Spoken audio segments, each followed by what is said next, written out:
welcome back. I'm Di, and today I am bringing you my July wrap-up. A little bit of a different view today. I'm trying to take advantage of some of the natural light that I'm getting, and of course the breeze that's coming through because it has been super hot where I am. But in July, I read a total of 4 novels and 7 volumes of manga. I am feeling a bit slumpish. I'm not quite sure what it is. I just don't feel like reading. And the books that I'm currently in the middle of, I do enjoy. I just don't feel like reading. So I'll go through the 4 novels that I did read in July 1st, and then I'll wrap up the manga that I read at the end. So the first book I finished in July was The Last Battle. This is the last installment in the Chronicles of Narnia series that I have been buddy reading with Lee over from TotalLee.net. In this installment, we find that there is somebody that is impostering Aslan, and it's brought on a whole bunch of misunderstandings in the people of Narnia, and Eustace and Jill are brought back to try to correct this. All in all, I did enjoy this story. It did have a lot more of a religious aspect to it again, and I found that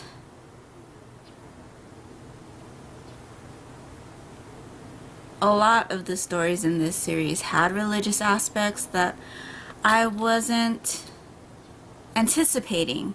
I think if I had read this when I was younger, the series would probably have been more enjoyable for me because I wouldn't have picked up on a lot of the deeper meanings in the stories.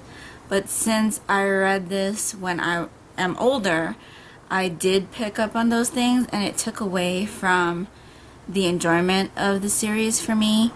I ended up giving this volume 3 stars, and the series as a whole I would give 3 stars as well.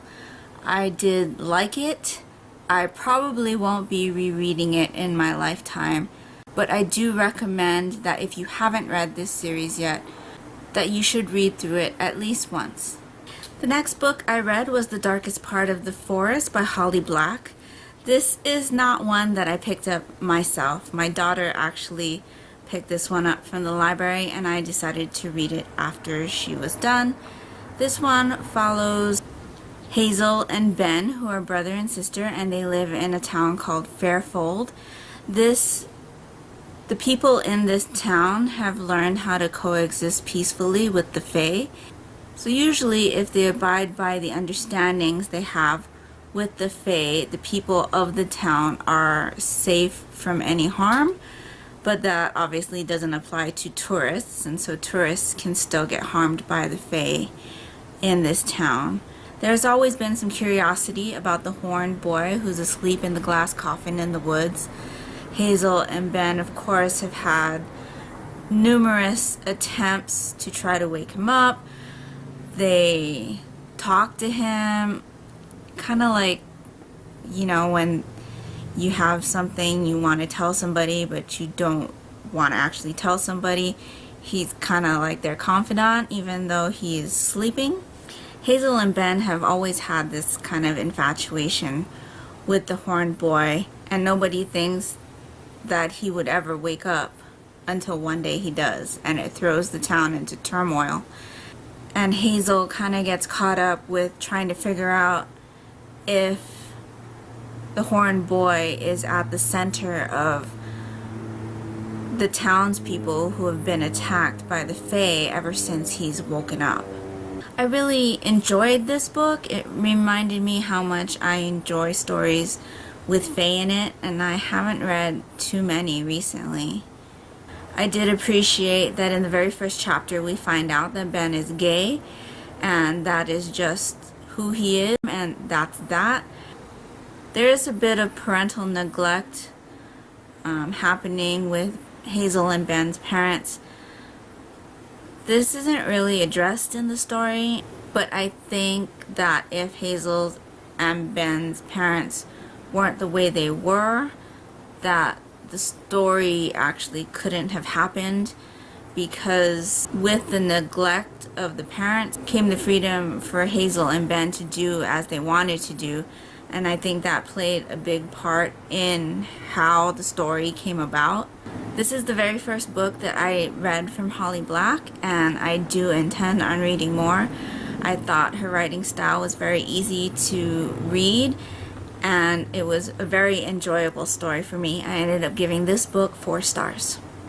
The next book I read for the Save Our Cozies Readathon, and you might have seen my vlog of that day on my channel. If you haven't, I will link it down below. But I read Better Read Than Dead by Victoria Laurie. This is the second book in the Abby Cooper Psychic Eye Mystery series. Abby Cooper is a psychic intuitive, and in the first book she helps the police solve a case with her abilities. In this one, Abby gets unwillingly mixed up with the mob, and there's also an underlying case where there have been a series of attacks on women who have been sexually assaulted, and the attacker has been escalating. So Abby helps use her abilities to not only help the police in this case, but she also is forced to help the mob boss figure out some business dealings that he's been trying to decide on. I finished this book in less than 24 hours, which really surprised me. I do really enjoy Victoria Laurie's writing. Her Ghost Hunter Mystery series is one of my favorite series at the moment. It's pretty different from this one, I feel, because there isn't the ghost aspect. This is more dealing with the living, and Abby feeling like responses from her spirit guides as to yes or no. I don't usually like stories that involve the mob, but I did find this one interesting, and I ended up giving this book 4 stars. The last novel I read in July was Anne of Green Gables. This has been a book that I have had on my to-read list for a very long time. I did read the abridged version when I was younger, but I've never read an unabridged version. I am very familiar with this story because the Sullivan Entertainment miniseries is one of my favorite shows. I've watched the Anne of Green Gables miniseries as well as the Anne of Avonlea, and they just give me the warm fuzzies. And I think I've just been afraid of reading this book for fear that it wouldn't be as good as the miniseries that I adore. I'm happy to say that this book did not disappoint me at all.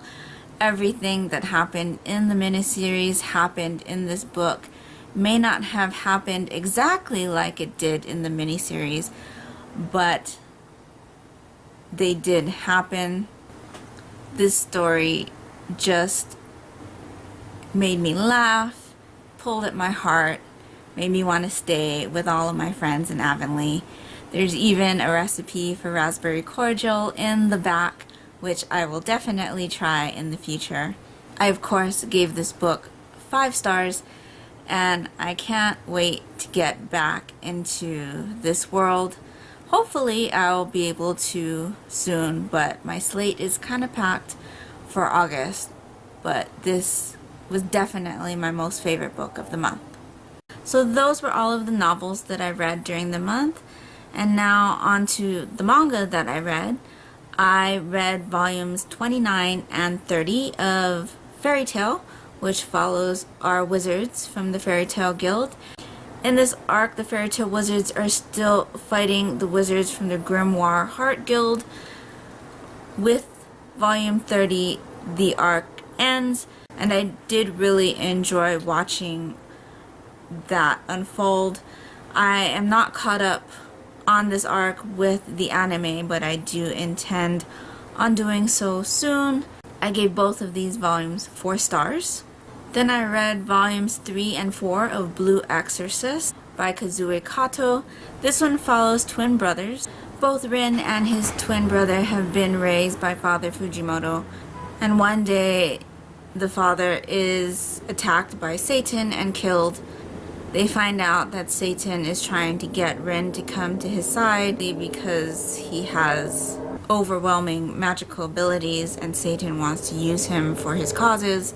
Once Father Fujimoto is killed, Rin decides that he will do everything possible to take Satan down. They're then taken to an academy where he can learn to become an exorcist, which is somebody who defeats demons for a living. And it's also a place where he can learn to hone his special powers. He finds out that his twin brother has actually been an exorcist for quite a while and is actually pretty advanced in his abilities.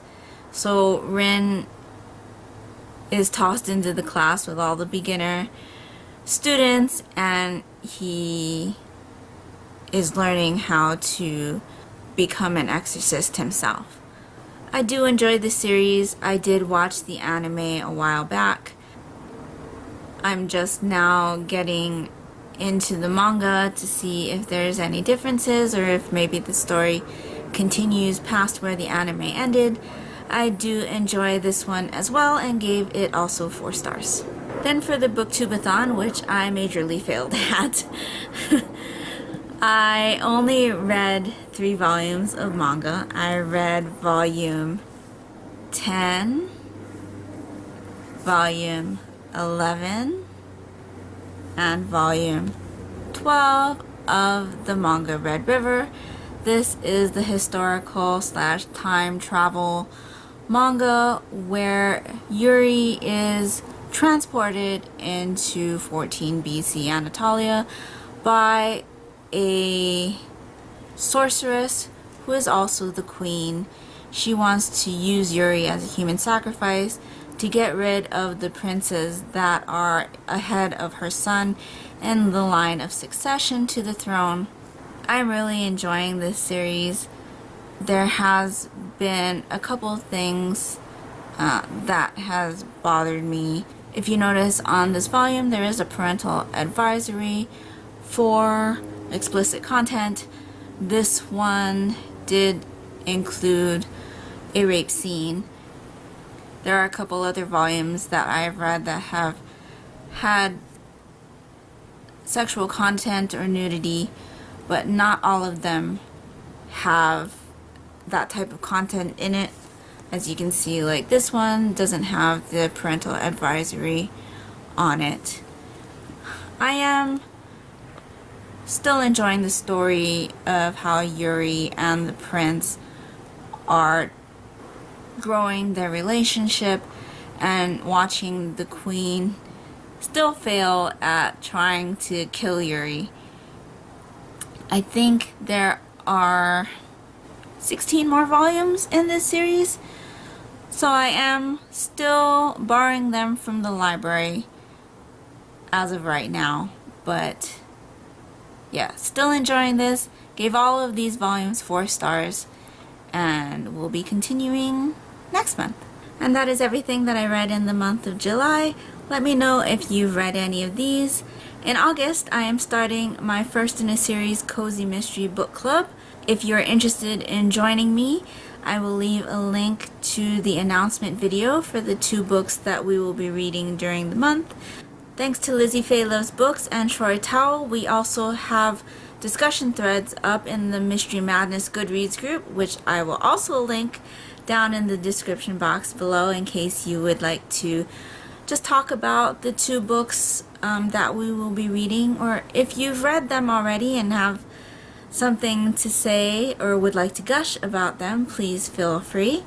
I hope you're all doing great, and until next time, take care and smile always. Bye.